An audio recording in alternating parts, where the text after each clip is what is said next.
ರಥಸಪ್ತಮಿ ಸೋಮವಾರದಿಂದ ಶನಿವಾರ ಸಂಜೆ 6 ಗಂಟೆಗೆ.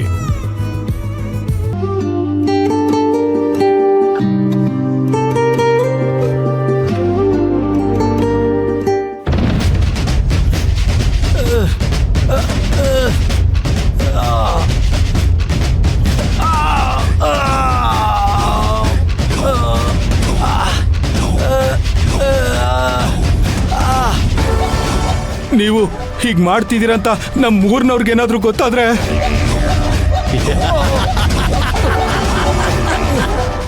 ಏನು ಮಾಡಕ್ಕಾಗಲ್ಲ. ನೀನು ಬರೀ ಊರ ಬಗ್ಗೆ, ನಿನ್ನ ಜನರ ಬಗ್ಗೆ ಮಾತಾಡ್ತಾ ಇದೀಯ. ನಾನು ಮನಸ್ಸು ಮಾಡಿದ್ರೆ ಆ ಇಡೀ ಊರ್ನೇ ಸರ್ವನಾಶ ಮಾಡ್ಬಿಡ್ತೀನಿ. ನೋಡ, ನೀನು ಆ ಗಂಗಾಧರ ಹತ್ರ ಏನೇನು ಹೇಳಿದ್ದೀಯ ಅಂತ ನನಗೆ ಚೆನ್ನಾಗಿ ಗೊತ್ತು. ನನಗೆ ಆ ಹುಡುಗಿ ಯಾರು, ಅವಳನ್ನ ಹುಡ್ಕೊಂಡು ಬಂದಂತ ಜನ ಯಾರು ಅನ್ನೋದನ್ನ ತಿಳ್ಕೊಳ್ಳೋಂತ ಯಾವ ಕುತೂಹಲನೂ ನನಗಿಲ್ಲ. ನಮಗೇನಿದ್ರು ಸೂರ್ಯಮಣಿ ಬೇಕು. ನಿಜವಾಗ್ಲೂ ನನಗೆ ಗೊತ್ತಿಲ್ಲ ಸರ್, ಸೂರ್ಯಮಣಿ ನನಗೆ ಗೊತ್ತಿಲ್ಲ. ಬುದ್ಧಿ ಬುದ್ಧಿ.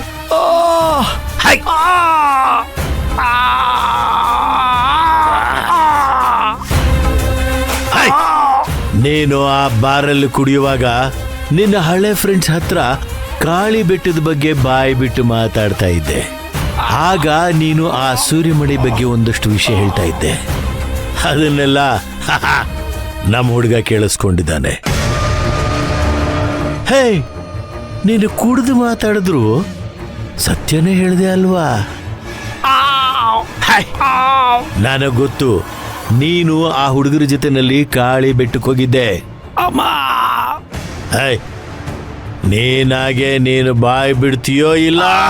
ಹೇಳ್ತೀನಿ ಸರ್, ಹೇಳ್ತೀನಿ ಸರ್, ಹೇಳ್ತೀನಿ. ಹಾಗ ಬಾ ದಾರಿಗೆ.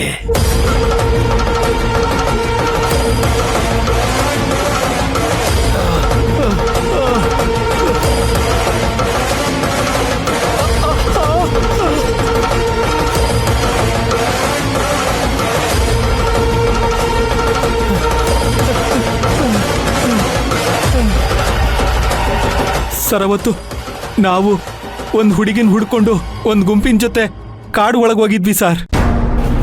ನನಗೂ ಆ ಕಾಡು ಒಳಗಡೆ ಏನಿದೆ ಅನ್ನೋ ಕುತೂಹಲ ಸರ್.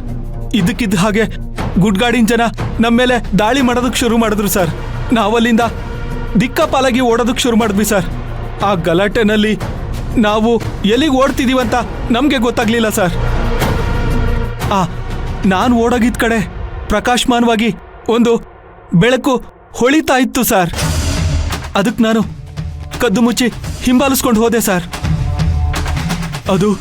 ಅದು ಬೇರೆ ಏನೂ ಅಲ್ಲ ಸರ್, ಸೂರ್ಯಮಣಿ ಆಗಿತ್ತು ಸರ್.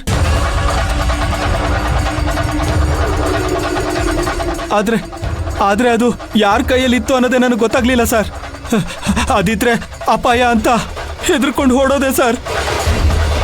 ಆದ್ರೆ ಅದನ್ನ ಬಿಡದೆ ಹಿಂಬಾಲಿಸ್ಕೊಂಡು ಹೋದವನು ಆ ಅರೆ ಹುಚ್ಚ ಸರ್. ಅವನಿಗೆ ಆ ಸೂರ್ಯಮಣಿ ಬಗ್ಗೆ ಖಂಡಿತ ಗೊತ್ತಿರುತ್ತೆ.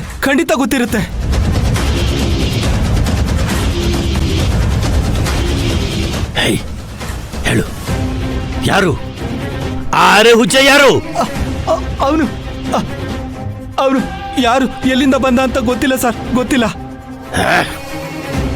ಆದ್ರೆ ಅವನು ಮಾತ್ಗೆ ನನಗೆ ಗೊಂಬೆ ಬೇಕು ಅಂತ ಹೇಳ್ತಾ ಇದ್ದ ಸರ್. ಇಷ್ಟು ಬಿಟ್ರೆ ನನ್ನ ಮಗಳ ಮೇಲೆ ಆಣೆ ಮಾಡಿ ಹೇಳ್ತೀನಿ ಸರ್, ನನ್ಗಿನ್ನೇನು ಗೊತ್ತಿಲ್ಲ ಸರ್, ನನ್ಗಿನ್ನೇನೂ ಗೊತ್ತಿಲ್ಲ. ದಯವಿಟ್ಟು ನನ್ನನ್ನು ಬಿಟ್ಬಿಡಿ ಸರ್.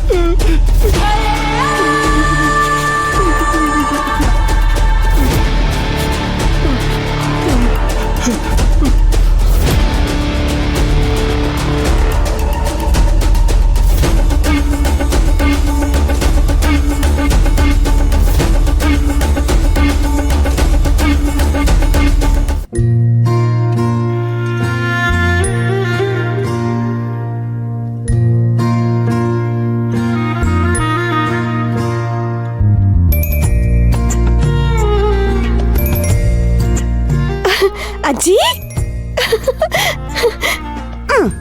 ಅಜ್ಜಿ ಅಯ್ಯೋ ಏ, ಏ, ಅಜ್ಜಿ ಯಾಕಜ್ಜಿ ಇಷ್ಟ ದಿನ ಮಾಡ್ದೆ ಬರೋದಕ್ಕೆ? ಅಜ್ಜಿ ನಿಂಗೆ ಇವ್ರು ಗುರ್ತು ಸಿಗ್ಲಿಲ್ಲ ಅಲ್ಲ? ಈ ಮನೆಗೆ ಸುರಭಿ ಅಂತ ಹೇಳ್ಕೊಂಡು ಬಂದಿದ್ರಲ್ಲ ಅವ್ರು ಇವರೇ.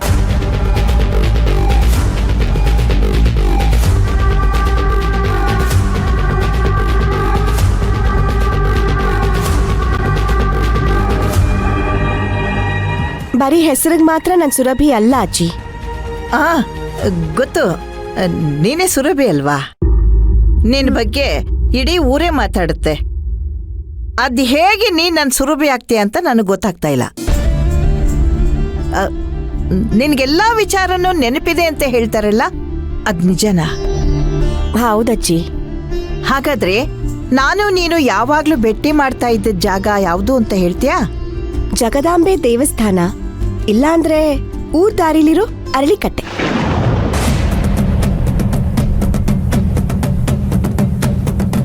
ಸರಿಯಾಗಿ ಹೇಳ್ದೆ ಅಲ್ವಾ? ಪರವಾಗಿಲ್ಲ, ನಿನ್ಗೆಲ್ಲ ನೆನಪಿದೆ. ನಾನ್ ನಿನಗೆ ಮುಖ್ಯವಾದ ಒಂದು ವಿಚಾರ ಹೇಳಿದ್ದೆ, ಅದ್ಯಾವುದು ಅಂತ ಹೇಳ್ತೀಯಾ? ಅಜ್ಜಿ, ನಕುಲ್ ಇಲ್ಲೇ ಇದ್ದಾರೆ. ಅಯ್ಯೋ, ಅವನಿಗೆಲ್ಲ ಗೊತ್ತು. ನೀನೇನು ಅವನ ಬಗ್ಗೆ ಯೋಚನೆ ಮಾಡಬೇಡ. ನಿನಗೇನು ಗೊತ್ತಿದೆಯೋ ಅದನ್ನ ಹೇಳು. ಶಿವಾನಿ ತನ್ ಮದ್ವೆ ಆಗೋ ಹುಡುಗ ಹೇಗಿರ್ತಾನೆ ಅಂತ ಅನ್ಕೊಂಡು ಒಂದ್ ಪೇಂಟಿಂಗ್ ಮಾಡಿದ್ಲು. ಆ ಪೇಂಟಿಂಗು ಬೇರೆ ಯಾರ್ದು ಅಲ್ಲ, ಸೂರ್ಯಂದು. ನಿಜಾನಾ?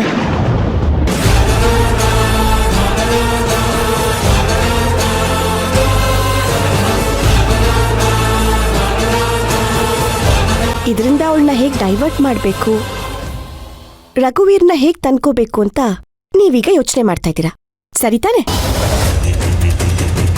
ಅದು ಶಿವಾನಿಗ್ ಇಷ್ಟನೂ ಇಲ್ಲ ಅಲ್ವಾ ಅಜ್ಜಿ? ಈಗ ಸುರಭಿ ಇಲ್ಲ ಅನ್ನೋ ಒಂದೇ ಒಂದ್ ಕಾರಣಕ್ಕೆ ಅವಳ ಆಸೆಗೆ ಮತ್ತೆ ಗರಿ ಬಂದಿದೆ. ನಿಮ್ಗೆ ಪೀಕ್ಲಾಟ ಶುರುವಾಗಿದೆ, ಕರೆಕ್ಟಾ?